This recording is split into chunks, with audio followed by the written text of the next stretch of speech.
always hit that button and music starts again. Stop that.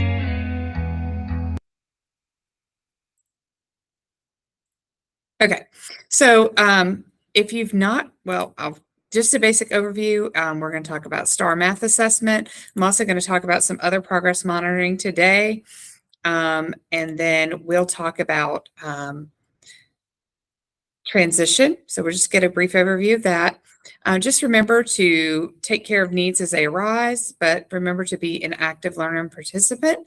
I can really, for one, appreciate that because I don't always like to hear myself talk so much. So if you would like credit, I know some of you were here. We've only had 2 of these this year. I know some of you were here for the first one. I'm going to also drop the link in the chat, but if you don't have the slides yet, you can go ahead and register and we will give you credit for attending these 2 this school year. So what does the end of the school year feel like? If you're with me in middle school PLC, you saw this last week. Drop it in the chat which meme describes the end of the school year for you.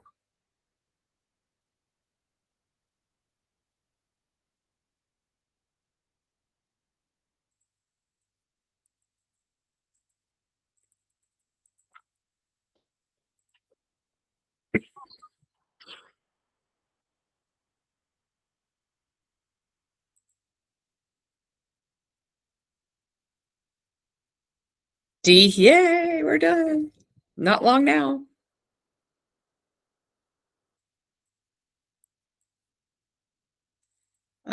For some reason, my Google.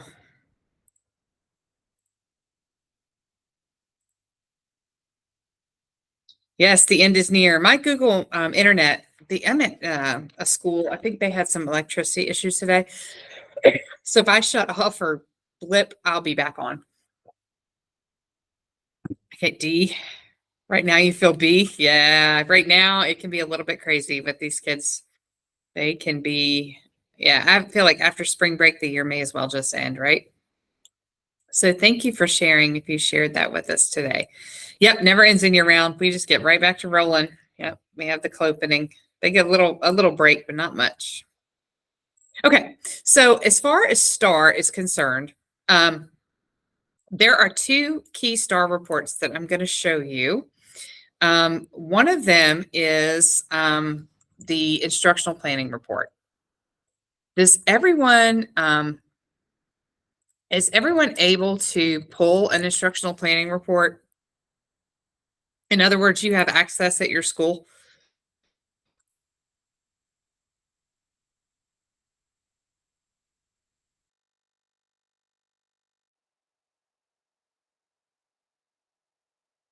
Okay, good. And I know some of you I've met with to look at instructional planning reports.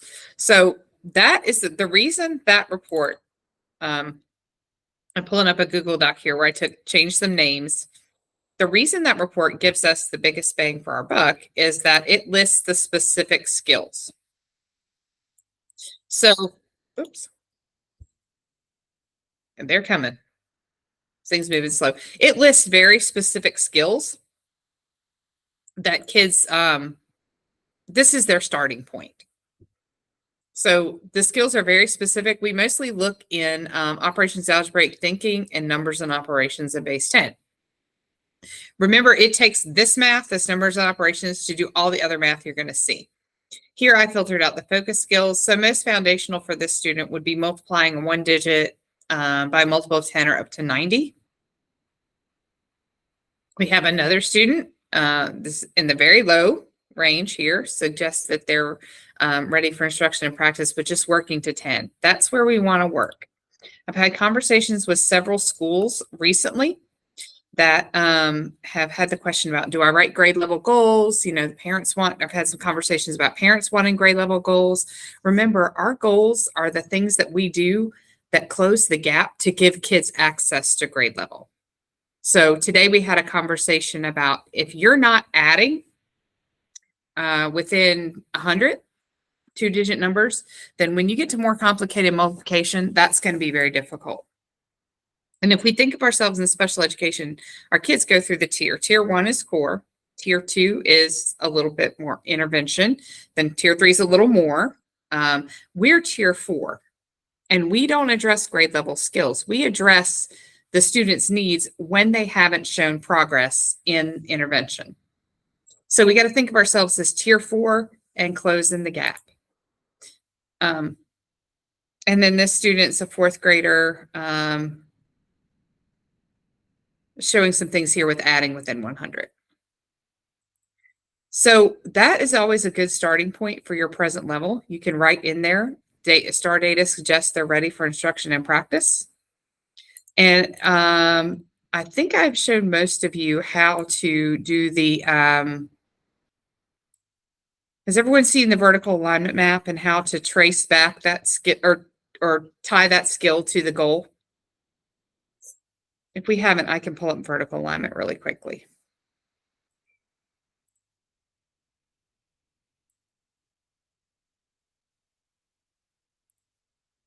Yeah, Miss Frank, I remember doing that with your school. Okay. And I think I've been on here. I think most of you have been with me before. But when we look at vertical alignment, remember, we want to look at what the kids can do in 1 year. So if we are in a 2nd grade or 1st grade skill, don't let this map overwhelm you. It's not that scary. It's out there, searchable in your Google Drive. It's been shared with everybody district-wide. When you're looking at those 1st grade skills with addition, subtraction, or it just takes you to the map, maps out the whole thing. It'll take you right to the standard. It also shows us what's coming. So right in here, 1st grade is where kids start adding within 100. If we're looking at 1 year's worth of growth, we may want to talk about add and subtract within 1,000, or you might want to talk about, this is fluency and flexibility with adding within 100. So students being able to use strategies. If they've not gotten beyond the 2-digit plus 1-digit, I would think that would be a good goal. And always make sure that your progress monitoring reflects what the students can do. So sometimes they click through the test. I'm getting ready to show you something really cool here in a minute. There is a way in STAR that you can tell how long the students took on the test. Sometimes, y'all know our little darlings will click right through the test and just click, click, click, click, click. Sometimes they get lucky and the STAR report shows they can do more. Sometimes they don't. And I think, Rebecca, we looked at somebody who spent 4 minutes and 52 seconds on the test. This test is 34 questions. Thinking about your students and how long it takes to take a 34-question test. There's not many word problems. There are a lot of just addition and subtraction, multiplication, division kind of things. But when you look at that, the time that it takes the kid to take the test, it should be somewhere around 25 minutes. Much more than that, or much less than that, they've probably clicked through, or they did a few and then they clicked through to the end. So that is in STAR. The wonderful thing about STAR is you can administer it again. All the kids have to do is go into their Wake Learns portal, their Wake ID portal, click Renaissance, and they click STAR Math, and they go from there. So let's see if I can bring this up. So there is a report that you can pull up that will show you, and when I edit the recording, I'll either edit this out or I'll blur the student's name. There is the STAR diagnostic report, the most recent test, the areas, the percent mastery on these skills. Okay, but down here, it shows me how long it took her to take the test. So it took her 42 minutes and 9 seconds. She took her time. This is probably a good reflection of what the student can do. This is actually telling me it was taking her a little bit longer than most students. Down here, it will tell you if extended time was turned on, or if it will tell you if extended time is turned on, and it will tell you if this is telling me that you're at 1st grade level. All these things. It took this student 7 minutes and 27 seconds to take the test. So very likely that he was also, the extended time limit was turned on. So number 1, he didn't use the extended time. Number 2, 7 minutes is pretty fast. So that's a good way that you can, when you're checking your reports and you're like, not quite reflecting what I think it should. That is a good way to just double check and make sure they did the best that they could. Then at that point, you can sit down with the students and have them do it again and get a much better score. Sometimes when we tell them what we're using it for, the assessment for, it gets they do a little bit better.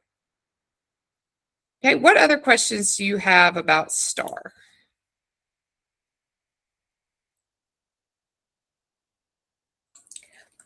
Joy, I have a question. How do you, say for instance, I'm a case manager for a student who I do not teach, but I'd like to update their IEP. And how do I do that if I'm not the teacher of record and I want to see somebody's math score? Somebody at your school would need to give you school-wide access. So whoever handles the STAR assessments there, most people know how to give teachers school-wide access. Okay. We sent out something beginning of the year asking most principals to do that for case managers because you're not going to be able to see anything if you're not tied to somebody. And I know elementary CCR, you guys aren't tied to any class, so it helps you to have school-wide access as well. Yeah, so you would just have to ask. They just need to go into OASIS and make that change. OASIS, you said? Mm-hmm. Thank you. Anybody else have any questions? Joy, I have a question. I know that earlier this year or last year, we're saying with the STAR math, not to we don't put the grade level in their IEP. What is I remember a little bit the reason why, but I kind of forgot. Because their grade levels are not perfectly aligned with ours. So I would mention in there that, they're ready for instruction and practice at these skills, but the grade levels aren't perfectly aligned. So just don't mention that they're performing at like a second grade level or something like that. Great. Thank you. Yep. Yeah. They still use the Common Core standards. So most of them are on target, but some of them can be off a little bit. It's like in elementary school, we don't go beyond adding and subtracting to 100,000, but you'll see stuff in STAR that mentions 1 million because Common Core goes to 1 million. Okay. Yep. What other questions can I answer for you?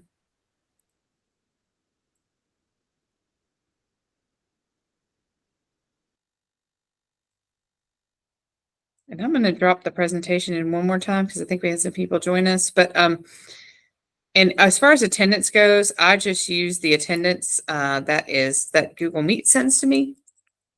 So there we go, drop that in there. Okay. So you're good to go on that. You don't have anything to fill out or anything. Okay. So let's talk a little bit about data collection and sharing. So something that now that we have a third person on our math team is Jeff Pagel. I don't think we have any high school people on here, but he is supporting all high school math. So we're really excited to have him on the team, and he's also a technology guru who has shared a lot of his knowledge with us. We're working on a document where you can click and get a suggestion for an IEP goal based on student STAR scores or based on those focus skills that come up. You can click for instructional resources, and then you can click for some progress monitoring tools. But before that is not fully, our department is looking over that later this week or later next week. So we'll have that for approval, and we want to roll that out next year just to make your life easier and not add something else to your plate. But progress monitoring, I know, has been a big deal because we have to collect 7 to 12 data points. And then there have been cases involving progress monitoring, teachers not having it. And one of the things we learned from our attorney is that they like graphs. They like to see graphs. So I'm going to show you a couple cool things here. If you click this link, the data collection tools, it'll open a folder for you. You are free to take any of these and make copies. So you all have viewing access. The first one, this is let me not click on the example. Okay. So let's say that you have a student who, we're talking about, we want so many out of 10 trials, right? You can just print this off, check off how many. 8's the benchmark. I want 8 out of 10. Write in your goal and then just check off how many they got correct each time. so that you can see their progress toward that 80%.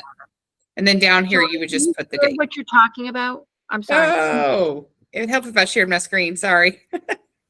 Yes. So this one, sorry. Thank you. I wasn't even looking at you guys. I have you on one screen today. So yes, this is a data collection tool you can print out. It's in PDF form. It's one of the ones that our school board attorney said could be useful. So you just put the goal, write the goal in, and you just put the benchmark dates down here. And then you just check off how many they got correct. And then you can see how close they are to that 80% line.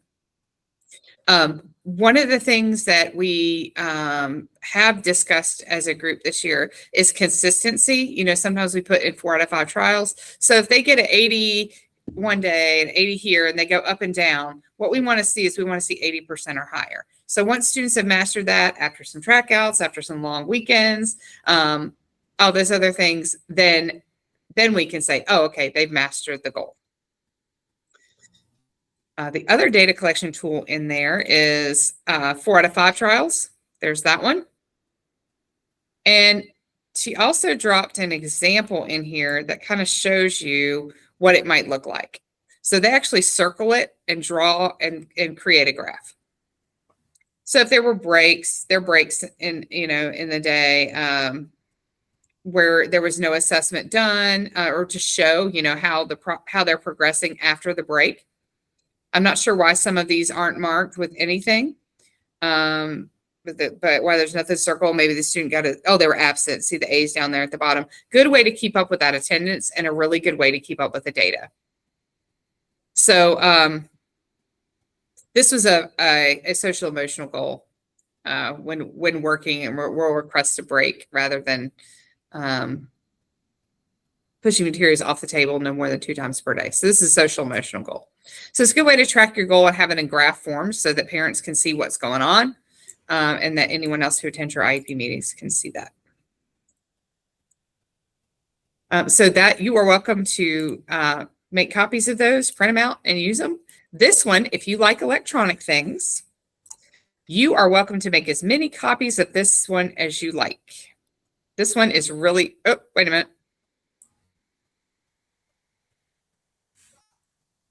There it is. Okay. This one,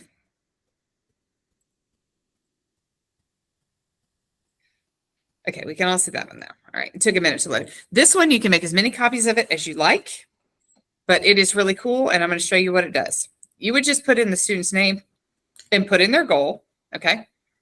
And then here, I can put the dates in. So let's say I gave someone 2-4, and he got 30%. The next week, he got 50%.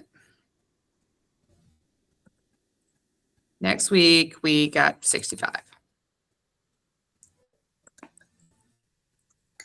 March 1st, we got, he fell a little. Then March 8th, we came back up maybe a little bit to 65, and then eventually we got to 80 here. Okay, so watch what this does. Once I hit enter here, watch what this does at the bottom of the this spreadsheet. It makes a graph so that you have that visual representation of the data to show somebody, and they've even marked off the mastery line.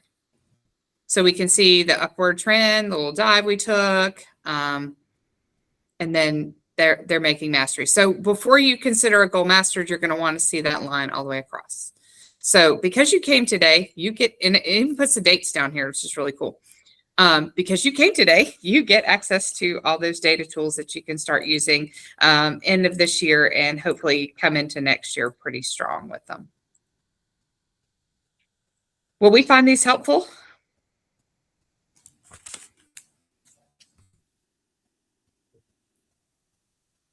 Yeah, Lauren, go ahead.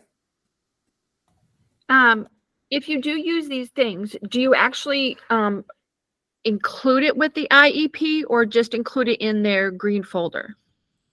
So what we say is progress monitoring is saved separately. So we don't put it with their green folder, but you do need to have progress monitoring for each student. I've heard save it for 7 years. I've also heard save it for 5 years. So yours progress monitoring is saved separately. If you have a reason to attach it to minutes or anything like that, you can do that as well. But it is encouraged to present it at the IEP meetings. Yeah, absolutely. Now, if the parent requests hard copies, are they permitted to have the hard copies of the progress monitoring data? Yes. And I would always have a work sample of some sort around, whether some people scan them and put them in a Google Drive folder. Some people hang on to them in a big notebook, but always make sure that you have the work samples, because that's something that's been asked for lately. Our work samples from, hey, okay, I know you got this 80%, but prove it to me. Show me the work samples. Show me what they're doing. So we want to make sure every little data point that I put in this should be backed up with something somewhere. Even if it's just an electronic quiz or something like that. Any other questions you have about those data tools? Let me drop the folder link. See if I can drop the folder link in the chat in case you don't have the. So yeah, save them, make as many copies as you want somewhere else. And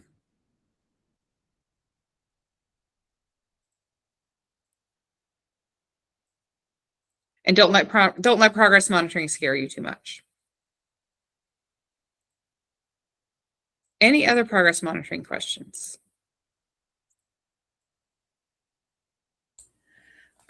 Okay, Joy, I think I'm going to ask a big question here. Because we do a lot in our classes and we're expected to do a lot, and progress monitoring, of course, is very important. How can we use STAR? Is there STAR math to help us progress monitor? We do STAR math, in the beginning of the year, middle of the year. So it seems like a lot of people are using that as a progress monitoring tool. Is that correct? No, it can actually inform your instruction, inform your present level and inform your instruction. But because it's not specific and the students can't produce a work sample, like I can't specifically say I want to just progress monitor the student's IEP goal, which is 2-digit distance subtraction. We can't use STAR. STAR's holistic. Okay, that's good to know. And there actually have been some cases where they've told me to make sure I say this when I share it with people, make sure that that's not used, because there's been some cases where people use STAR, but it just gives you a number. Okay, that's fantastic to know. And that's where I guess IXL comes in. Can we use that as a progress monitoring tool? If you use that, I would just have some way of printing out the results of what the student did on each question. Okay, other than paper, pencil, what are some suggestions, or maybe people who are listening can throw some my way? So I don't want the easy way out, but I don't want to reinvent the wheel. Yeah, well, we're still waiting on Arrive to come up with their thing, so that can be used. I'm not so much familiar with some of the electronic platforms that are out there. I do know IXL, and you can be pretty specific on that. I just don't know like what kind of data it gives you. I make worksheets. I go to like Math Aids, and this is actually what we're going to drop in our progress monitoring thing. I go to Math Aids. I'll do something like I want to work on addition. That's the student's IEP goal. And then the addition, you can pick 2-digit, pick as many questions as you want. So if I had a worksheet like this that I made, let's see if I can print one up really quick. Yeah, I've used this a lot, actually. Yeah. Yeah. So that's, I think you can still see it. Yeah. So I would print this out, chop it up. There's 5 questions. These are much more elementary level ones, but use 5 questions from it and just save that as your data. So that's kind of what we're doing. We're just working on putting things like that into a folder for everybody so that you can just click on it. I know middle school is using Delta Math. That's good. Just make sure if your students are working on elementary skills, that you are able to take them back to those skills. as well. So I think Delta Math just starts at 6th grade. Some high schools have bought Delta Math as well. Some people like Freckle, but it only gives you like one free thing a week. Does anyone else have anything electronic that they do or any quick way of progress monitoring that they want to share? Because I think those are good questions. I use the extra problems in Open Up. Okay. The curriculum, the SES curriculum gives us extra problems, Mhm. and I just use those. Okay. Yeah. Great. Cool. Also, for the students who are below grade level, I go into the 2nd, 3rd, 4th, and 5th grade spiral review. Mm-hmm. We'll practice things from there. Okay. Good. And if you look around CMAP, you can go to about any grade level and find anything in CMAP as well. Anyone else have anything that they use that's useful or anything they want to share?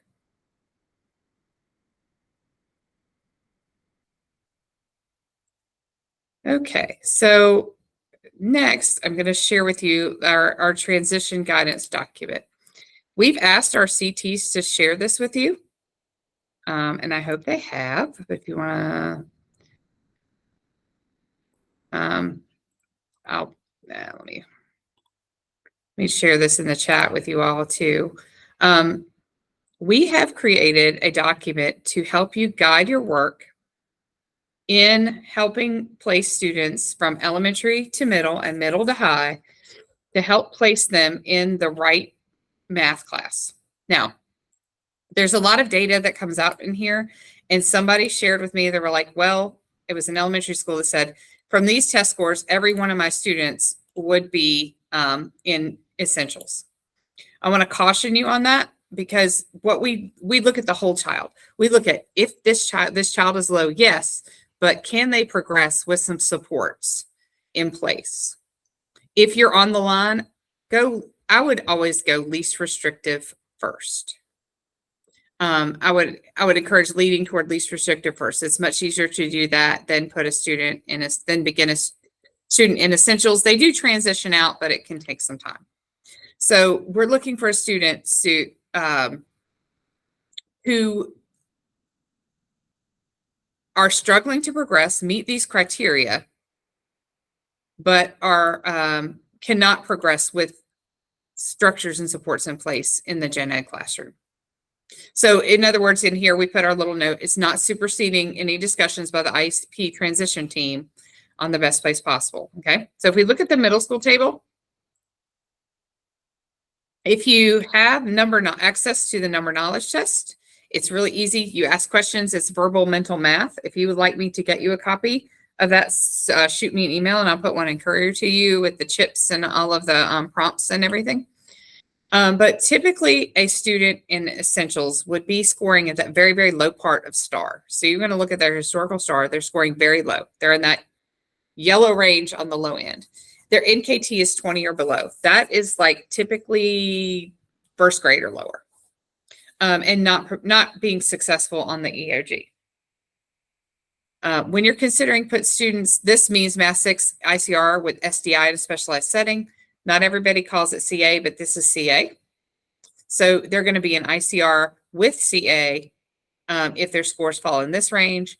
And they're going to be in Math 6 ICR only if their scores are falling in this range. If you're getting 47% or above in STAR and they're rocking it, then Math 6 without any supports. That would be the point where you might want to consider pulling the IEP. So again, this is just a guide to give you a little bit of information. We also have the document that can talk about STAR scale scores. The scale scores change, so we can't really put a grade level on a scale score, but really make sure that you're looking at these things if you're an elementary teacher before you're placing a student in essentials.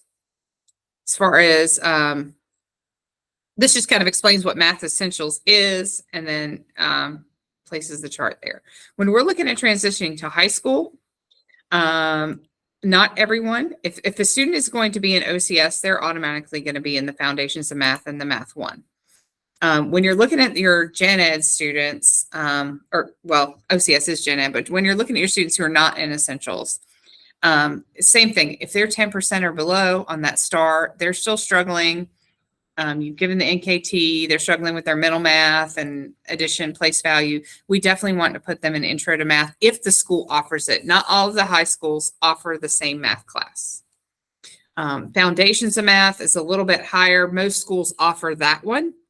And that would be for if they're scoring a little bit higher. And then there's Math 1 ICR with CA and the same recommendations for Math 1 ICR and just Math 1.